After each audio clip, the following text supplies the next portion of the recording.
With Universal Studios aggressively competing for theme park market share all over the world, the entire amusement industry seems to be fixated on Universal's recently announced United Kingdom theme park and the franchises that will be featured within it. And one confirmed trademark, along with a careful examination of the recently released concept art, has everyone excited to finally go 88 miles per hour. Let's talk about the possibility of a Back to the Future coaster coming to Universal Studios United Kingdom here on That Park Plays.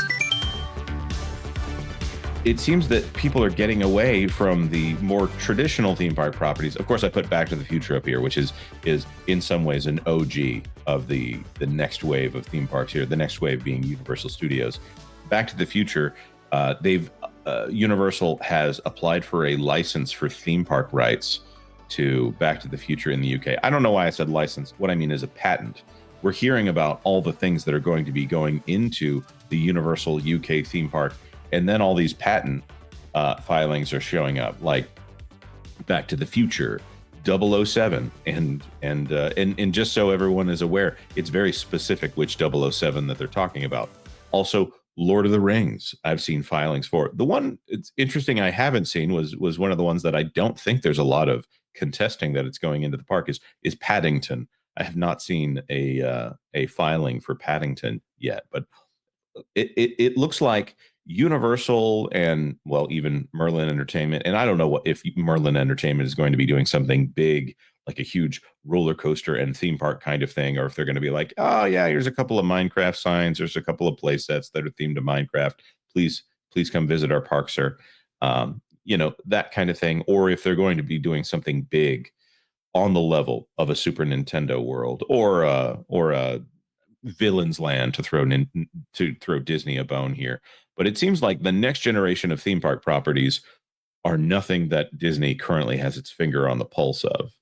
Like, Disney bought Star Wars because Star Wars was incredibly popular, and Disney bought Marvel because Marvel was incredibly popular.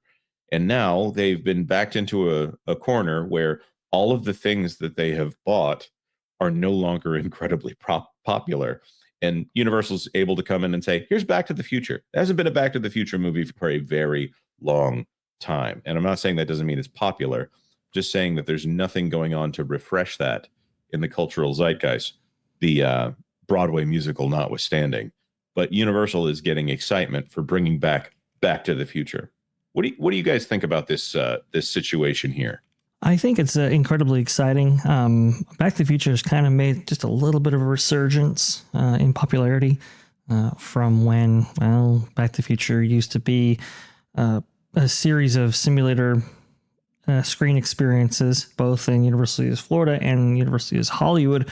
Those attractions went down for their conversions to Simpsons.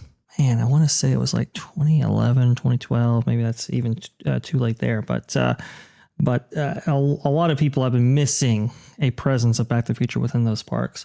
And now if we actually examine the concept art, and again, folks, some of this is speculation, but you can see right here, a lot of people are suggesting that is kind of the courthouse or courtyard square of Hill Valley. And a lot of people are intimating that the structure that you see butted up almost against the ride track there would be the actual clock tower itself. And it's interesting. Many people have assumed that spike that you see there, and you can see that there's maybe multiple tracks actually leading up to that spike, might be the launch point for a roller coaster that goes 88 miles per hour, which would make that spike anywhere between 250 to 300 feet tall. It's quite ambitious. I think it would be really, really awesome if this was the case. I think it's a in-house property that Universal can leverage and can retain the rights to and so forth. They've kind of had a problem with having IP of their own to showcase in their parks. A lot of times they have to make deals with, like, let's say Warner Brothers for Harry Potter and so forth in order to feature them. I think Paramount for Transformers and all that. But this is a great in-house property that people are excited to see, excited to experience once again. I think it's a good way to go for this park specifically. The thing that I would really be looking for in a roller coaster like this is a flux capacitor built into the track, something where it splits off as you go into two different directions. But I guess that's navel gazing and wishing here. So speaking of Universal's issue of not owning their theme park properties, or their very popular ones, of course, there's been no confirmation whatsoever of Harry Potter in this park, and I think there's a pretty strong chance that they won't have Harry Potter in this park, but maybe they're holding on to that for a while here. Of course, there are Harry Potter attractions. I don't know the specifics on all of those in the UK. Of course, in the United States, we've got Hogsmeade and we've got Diagon Alley at Universal Studios Orlando. What do they have at Hollywood, Vash? So Hollywood, they only have, if you're talking about Harry Potter, the original 2010 version of the what is it, the Hogsmeade, the original incarnation of Harry Potter that made its debut at Islands of Adventure. They also have what Simpsons properties, Fast and Furious, actually just completed its track right there. So that's going to be coming online, I think, in 2026. You have Super Nintendo World without Donkey Kong and without Yoshi. You have Mummy, that is probably set for removal pretty soon. Transformers, and let's see, Secret Life of Pets, that kind of stuff. So, and we know that Hollywood's going to be going under the knife here, pretty good, and expanding out in a big way.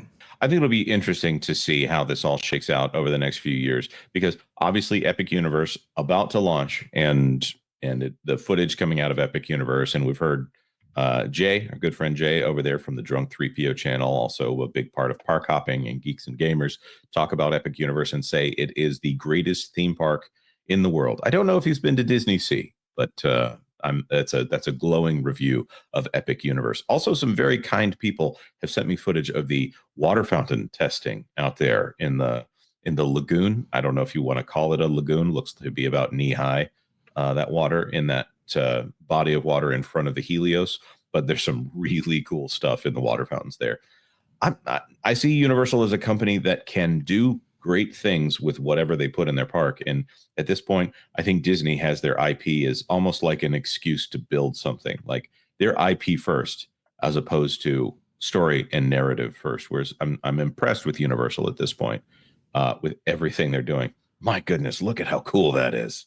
It is really cool. Apparently, they actually got the guys from Bellagio in order to help with these fountains, not too dissimilar to actually the color back in the day, back in like 2010 or so, for Disney California Adventure, back when that park needed a water show of its own. So this is really encouraging, very cool to see this kind of multi-show experience space that they have here. I think it's really awesome. And I do agree with your assessment, Jonas. I think Universal bringing IP to life has been really a strong suit for them in a fashion that, you look at other companies, maybe like Disney, for example, and they haven't necessarily been consistent on that end. You look at maybe Avatar and Cars, and I think they were executing to a very high degree. And then you get to Star Wars Galaxy's Edge. It's like, maybe that wasn't what people truly wanted. Whereas Universal, I think, takes the tact of, let's go ahead and bring these things to life and do it in a way that people want to see, that people will actually come out to see. I think you're right. And there's a certain aspect here of, if you do something amazing in a theme park, sometimes the theme, the intellectual property, is secondary. I think that's something Disney was good at for a very long time. And now Minecraft is on the table, which is, that's going to be fascinating to see. I had very low expectations for that movie, and I thought they actually did a really good job of creating something that kids love and go bonkers for. And then you've got the meme crowd on top of it. I think it was Culture's favorite movie ever, right?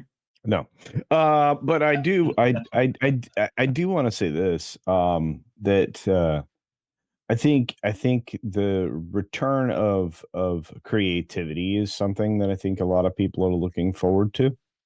And I know I am. But when it comes to Universal, I really hope they don't take Mummy out of Universal in California.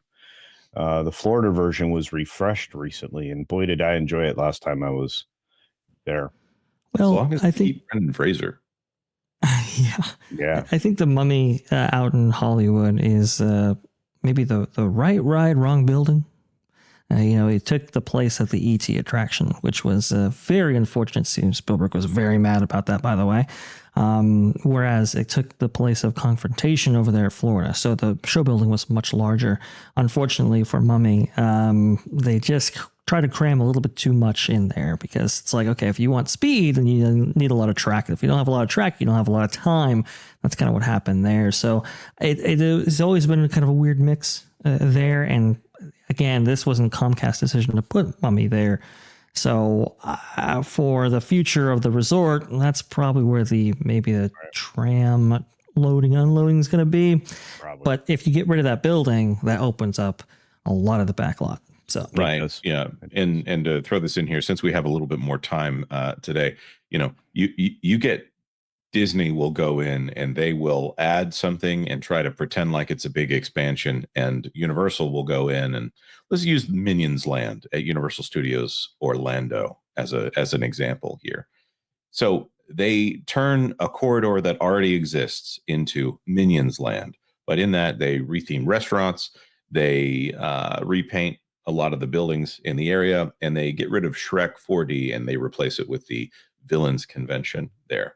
As opposed to Disney, when they make quote unquote Pixar Place, and it means that they put an area in the corner of one of their outside buildings where you could meet Edna Mode, and a couple of signs denoting that it's Pixar. And that's your big retheme of Pixar Place out there at Hollywood Studios out there. I hate that they changed it from Disney MGM. I've never forgiven them for that, but I don't know that it had an upside for either brand, but yeah. I mean, it would have been really inconvenient to be that close with Amazon right now.